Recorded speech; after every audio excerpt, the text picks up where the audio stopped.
balancing what you prioritize within your day. It's a matter of making time within your day to do the things that matter to you at the end of the Well, day. yeah, I was not always a trainer, and honestly, I was training more when I was not a trainer. I also have a full-time job. People don't think so.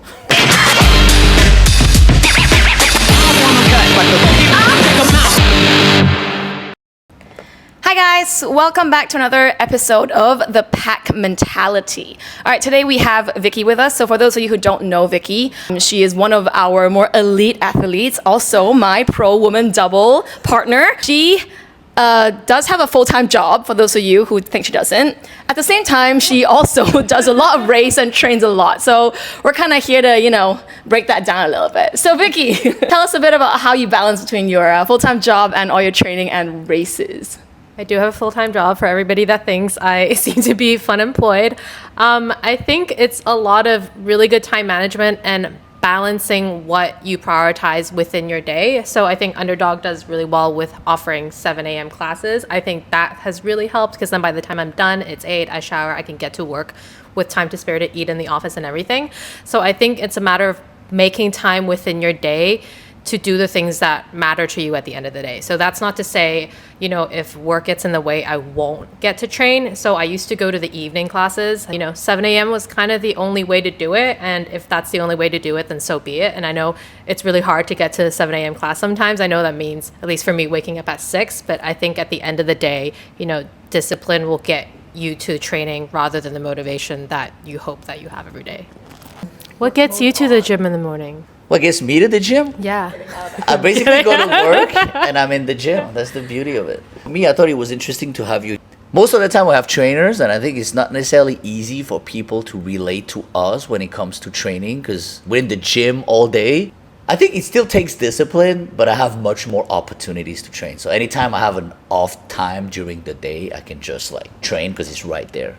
Versus if you have a day job, then you need to get off the office, go to the gym, take a shower, go. Yeah, I think maybe accessibility is far easier for someone who's a trainer versus someone who has to sit in a cubicle from 9. I agree. I do have a lot of other trainer friends that do manage to work out throughout the day. Very jealous of that, but I think at the end of the day, if we both get it done, then that's all that matters. Well, yeah, I was not always a trainer, and honestly, I was training more when I was not a trainer.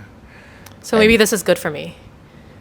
It's good that I have an office job so I can train more. I think as a trainer, motivation is actually quite tough sometimes.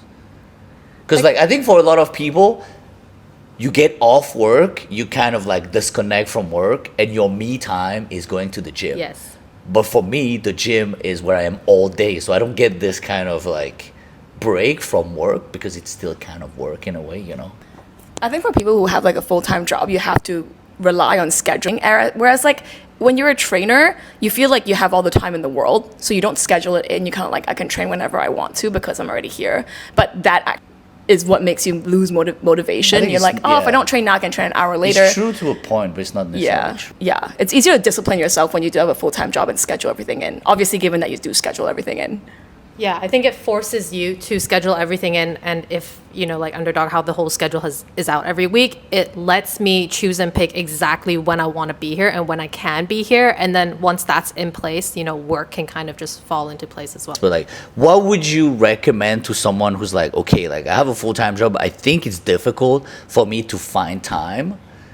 But for me, I don't necessarily agree. I think if you make it a priority, you can find time. So what would you recommend these people? I know it sounds really cheesy, but I think joining a gym that's not an open gym. I know a lot of people think, if they're fit enough, they can go to the gym and kind of work out how to train for Hyrox, which I agree to a point if you've done a few Hyrox and if you've done a few classes. But I think with a class, there is a sense of accountability with, the coach being there and other people being there to train with you. And you can kind of switch your mind off in a way and just follow the program. And I think that really helps with staying accountable and actually showing up for yourself and what you want to train for as well. I think it makes it a lot easier because I do also have an open gym membership and it's harder to go. No, but I think it's also the most important. I think is scheduling and making it a priority. I think if you think that I'm gonna do it whenever I'm free, at the end of the day, you're never free. You always have something to do. If training is a priority, I'm gonna find 1 hour during my day and I'm gonna actually do it. For me, I know the later in the day I train, the more likely it is that I'm gonna skip. Like before, when I had an office job, I like to train lunchtime. I'm not a morning person, so I like lunchtime that I knew it was done. If I wait later, anytime something comes up, the first thing that goes will be a training. Yeah. So well, like I guess the opportunities remaining for the rest of the day is just lower. Yeah. And I think after work, you're tired. You're tired, yeah. I think in terms of like scheduling, what really worked for me at the beginning of last season, Taipei was my first race, and I was off season for a little bit, and I really wanted to improve as much as I can, given the time I had, and I actually sat down at the beginning of the month to plan for the whole month, and you pencil it in for the whole month. Given that, it will be like it's a work schedule. So I also have a full-time job. People don't think so, but I have a full-time job. So Half-time job. Half-time. I have a half full-time job. So yeah, and that actually makes you go and you can see how much you improve, because on top of just writing down, like, I just want to do squat on this day, I also write down a program. I'm going to do this within an hour and a half. You know exactly what's happening. That's like the fastest way, I feel like, to mentally prepare yourself for this sort of thing. Yeah, and I think also, especially if you have like a demanding program, our case would be training like some double sessions some days. You do like run, then you do a Hyrox, and then you might do a run and a strength session. And unless you actually schedule it, something gives at some point. Like if you don't schedule it and you be like, today maybe I do this and that, and then something comes up and then at least one session goes. Versus if you schedule it, it's kind of like non-negotiable and you just have to do it regardless. Yeah. I like what you said about treating it like a work schedule, because I do that. And I think it's non-negotiable for me in the sense that if they're like the key workouts, I don't move it. And if there's like a lunch or dinner, then I'm sorry, I can't make it, and we'll hang out some other time. Priorities. Yeah. I think it's about what you prioritize and the people you surround yourself with who understand that. It does help to have like people who train like you to be around you, just so every time you train, not only that it pushes you, that it makes you also want to go to those training sessions to train with those people. And personally, I actually missed out a lot of social events 100%. because of that. I do make times to meet my friend, but at 10 p.m., I'm going to leave to go home because I have a 7 a.m. training the next day. And, your friends understand that, and, you still get to train. It's just your priorities and you have to work around it. Like, you don't completely miss it, but you make the best of both worlds. Yeah. Or you get only Hyrox friends. Yeah, or every public holiday, we take 2 to 3 classes and then we run up to the peak for pizza.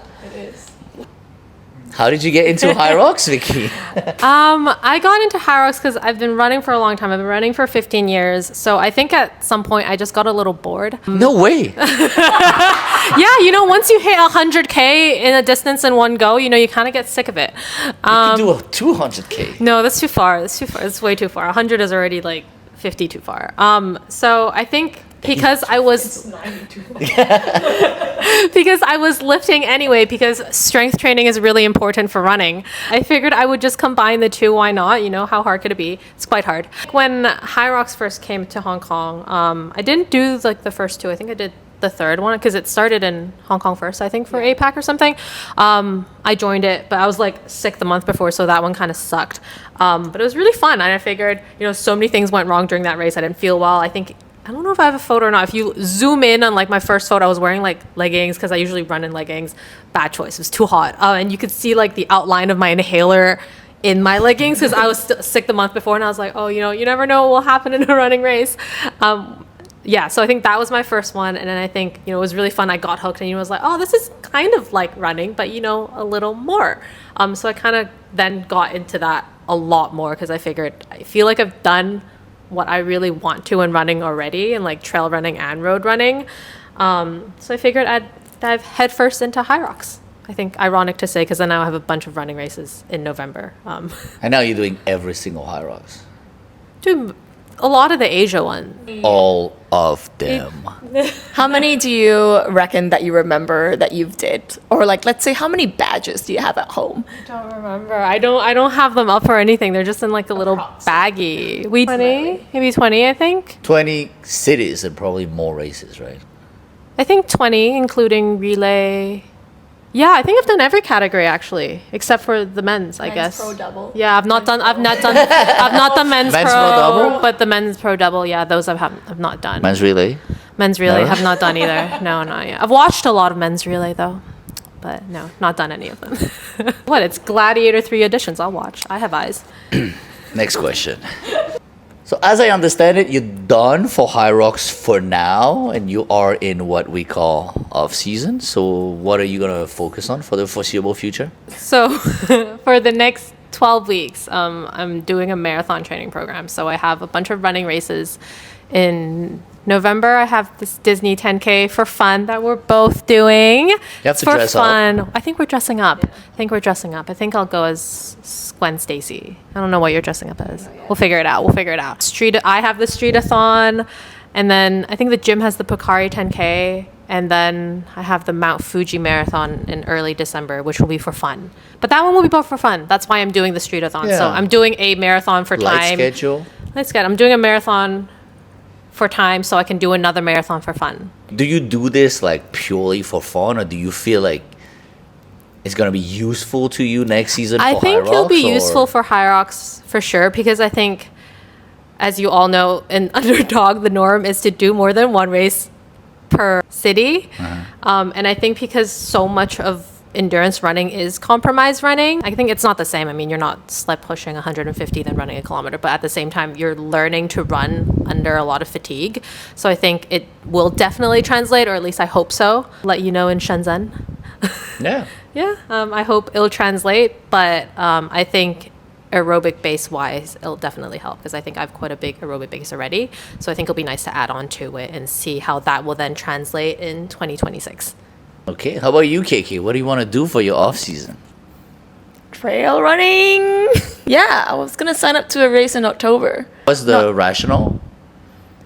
I was gonna go into trail run before I got dragged back into Hyrox this season.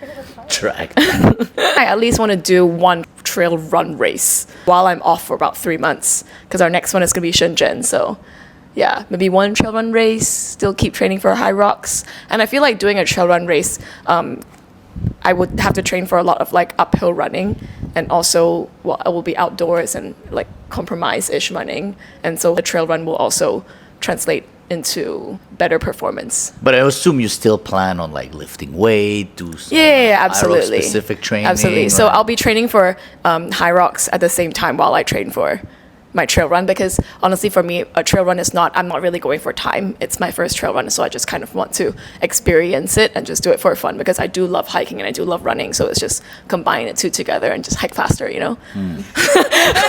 Theme here is everybody's going back to what they actually want to do versus what they had to do, right? So I'm gonna do just this. I plan to run a bit less. I plan to lift a whole lot more strength, because I lost a solid amount of strength over the last 6 months. I think I lost maybe 15 to 20% of all my numbers. So I'm rebuilding that just for fun. I don't think necessarily it's gonna help my Hyrox, to be honest. I think I'm strong enough, but just for fun. In the meantime, I still want to kind of maintain my running. So I'm gonna run a bit less for now, just to mentally recover, because that's not necessarily my thing. But yes, I'm gonna try to do some zone 2 runs and some intervals to like keep my endurance or build some more endurance. Like you said, I think it's something like super important. I was probably lacking a bit. I mean, I think the strength will translate for the men's pro weights. You can make the sled fly. Yeah, I don't think that's how it works. I think my legs are fine. My cardio's just like, yeah, hold on a second. But I mean, like, okay, if you can squat 150, that's more than enough to push the sled. Do I need to squat 200? No, but you for want Hyrox? to. I want to, but I don't need to. It's not beneficial necessarily. But it's just I like doing it. So then Shenzhen is the next horizon for everybody for Hyrox, is it? I have Toronto Hyrox, but I'm not. Oh, it's for a wedding. I'm not flying to Toronto for a Hyrox. I'm there for a wedding. Right. It's hilariously, coincidentally over that weekend. So I can only do the Friday. So I'll be doing the open for funsies. And then after this is going to be every single Hyrox in APAC, right? We're doing Just say Osaka. Osaka, Taipei, and then Hong Kong in May. And then it'll be Stockholm. Light work. Just 4 races for now. Okay, well, that's going to be it for today's episode of The Pack Mentality. Stay tuned, like, and subscribe.